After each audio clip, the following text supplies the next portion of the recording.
Head up to Colchester, Vermont, where we're joined by a captain of the St. Michael's men's hockey team and the reigning co-player of the year on the defensive side in the NE10, David Ciancio.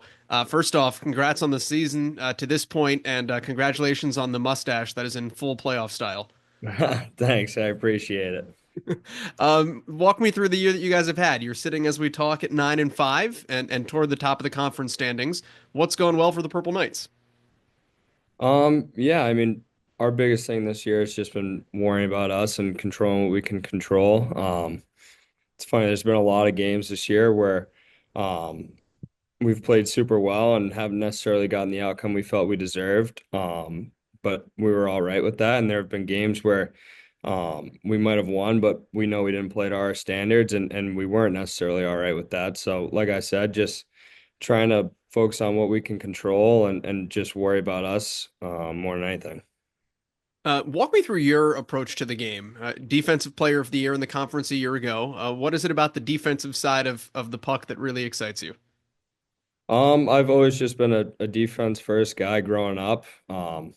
Really before I got to college, I never scored or had many points year in and year out. I really just took pride in keeping the puck out of our net and just breaking out and um, letting the letting the forwards take care of the offense. But Coach Julian has really pushed me to kind of develop that offensive game. But I've never lost that pride in our defense and kind of leading the way and just trying to outwork anyone I'm going up against and just lead us on the back end. Walk me through that development process because scoring wise, you've had your best year so far, 9 goals, 9 assists. What's happened for you to open up that side of your game? Really just to embrace my full skill set. Try and use my legs as much as possible, and whenever I get a chance to shoot the puck, shoot the puck. We've got a lot of really skilled playmakers that um, pass first guys, so it shows up a lot of times on the score sheet where we might outplay a team, but they'll outshoot us. And you see it in practice too. Like might think you have three opportunities to shoot, but guys just keep passing. So we need someone to shoot the puck eventually. And when I get the puck and a good opportunity, I don't hesitate to fire it, especially since I'm getting set up so much by a lot of our guys. Tell me about what it's like to play hockey in Colchester. You guys have a rich history. You've got that national championship banner back from when there was one back in '92. So I know the sport means a lot to St. Michael's. What does it mean to be a part of that for you?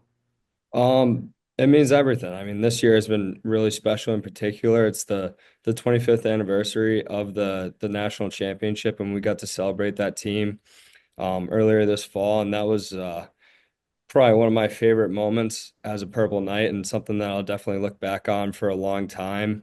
We did it the weekend we played Southern New Hampshire at home, and there was a banquet after the Saturday game, and it was really intimate setting. It was the 99 team and their families and the staff, and then our team and our families if they wanted to join. And it was just so cool to hear from those guys and the stories of the magical run they went on and just how they remember their time here and how much the relationships and the memories mean to them and hear their advice on how we can get to where we want to be ultimately. Can't win a national championship, obviously, but can win an NE10 championship, which would mean the world to our group, and just trying to channel some of the things that brought them success this year. What would that mean to you? And how close do you feel to that? Because it feels like the league has a little bit of a wide openness to a degree at the top. It would mean a lot. We're getting to the point in the year where kind of laying in bed at night, tossing and turning, thinking about it. And it gets like that every year. And I think these last 2 years, especially, we've gone on some good runs and come really close. And it hurts a little more every year. And now it's the last chance. But not getting caught up in that as much as just enjoying it. Pulling on what we've learned these last 2 years. Obviously, 2 years ago we went to the finals and lost to St. Anselm. And last year we lost in the semifinals. But felt that we had really strong seasons and maybe a couple bounces go our way, or we don't run into a hot team or a hot goalie and we can get it done. So we're just hoping that we get a bounce this year and that we're that hot team. And like I said, just controlling what we can control every day because that's ultimately what we think is going to get done. Why do you play hockey? Why do I play hockey?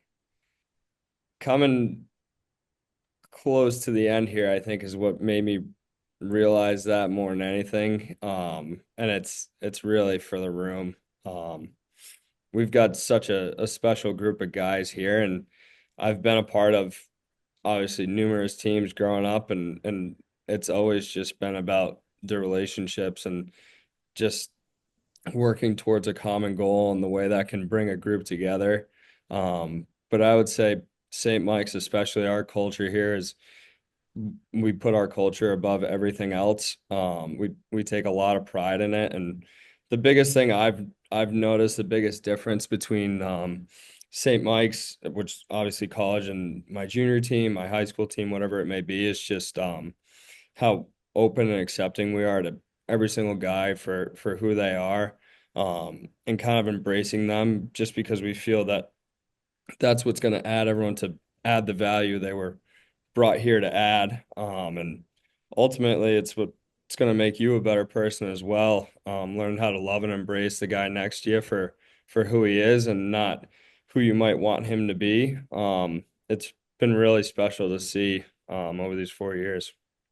Who did you look up to most when you started playing hockey, and maybe how has that changed as you've gotten older and your perspective of the game has changed? Yeah. So growing up, I always wore 37 for Patrice Bergeron, which is funny, obviously, because he was always a centerman and I was a defenseman, but I just loved his how well-rounded his game was and also the character and person he was off the ice. I grew up a Bruins fan my whole life, and for the majority of that time, Chara was the captain, but Bergeron was always the guy that I looked at that really felt like the leader of that group to me. Just how he handled himself on the ice, with the media and with his play. He just you could tell he had a ton of respect for the game and played it with such beautiful detail. I mean, I obviously have to play a different game as a defenseman, but I try to have that same level of intention and detail in my game as well. I know you're a Bruins fan, but going to school in Colchester, do you ever get up to any Habs games? No, I actually just bought tickets to my first one in early April when they're playing Boston, so that'll be a great experience. I was gonna say that'd be if you go 4 years without getting up there. Yeah, yeah, it's easier said than done. I will say we talk about every year, oh, we got to go to Montreal, got to go to Montreal, but we actually went for the first time this year and saw the President's Cup this fall, the golf tournament between the US and kind of the rest of the world, which was a ton of fun. I was gonna say, tell me about being there for that. Yeah, it was cool. I forget who threw it out there, but they're like the President's Cup is in Montreal and tickets are more affordable than you'd think. And we're like, all right, like time to put our money where our mouth is. And yeah, we all shipped it up there for the day, got up super early, and it was fun kind of being the minority in the crowd rooting for the Americans. And yeah, just going out to Montreal was great too as well. David Ciancio, appreciate you stopping by. Appreciate you giving us a little bit of time here, and certainly best of luck as you guys barrel down the home stretch here, the 2025 season. Yeah, thank you. I appreciate it.